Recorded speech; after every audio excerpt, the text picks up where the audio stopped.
Hello again. Thank you for coming back and watching another one of my videos today.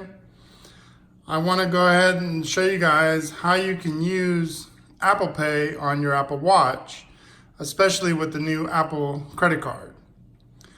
So if you're new here, it's your first time watching my videos, go ahead and hit that thumbs up button and subscribe below, and also don't forget to tap on that bell notification so you get notified when all my other videos come out.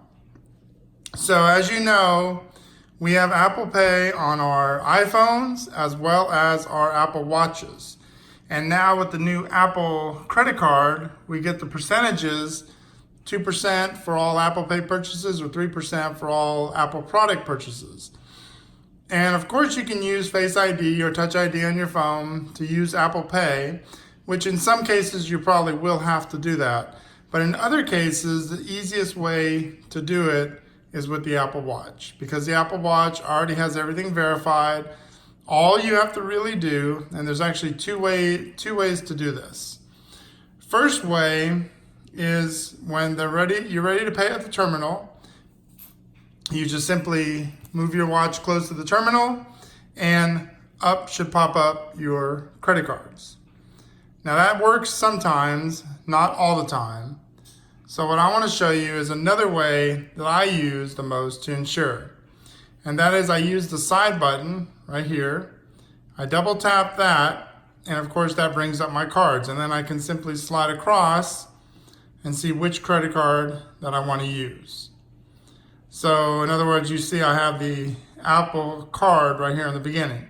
And it says hold near reader to pay.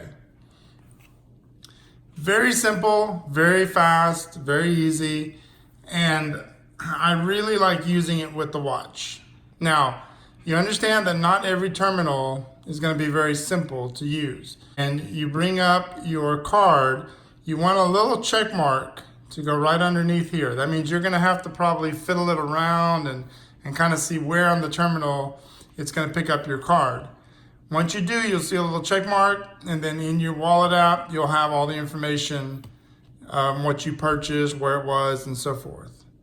So either bring it close to the terminal when ready to pay, or double tap the side button, and you'll get all your cards in here to choose from. Once you choose the card, like it says in here, hold near the reader, and it'll work as well. And you can use your cash too that you get back from the Apple card if you want to make cash payments as well. It's sort of like a debit card without the bank. Okay? That, guys, is how you can use Apple Pay on the Apple Watch, which is very simple, very easy, and very fast. If you got any questions on that, guys, I will answer them in the comments below. Let me know. Also, when the new watch update comes out, watchOS 6 or the new Apple Watch Series 5, I'll let you know if there's any differences on how to use Apple Pay on that one. Okay, I thank you guys for watching the video. I hope you learned something about your Apple Watch. And make sure you subscribe below and hit that bell notification. And I will catch you later with more. Thank you very much for watching.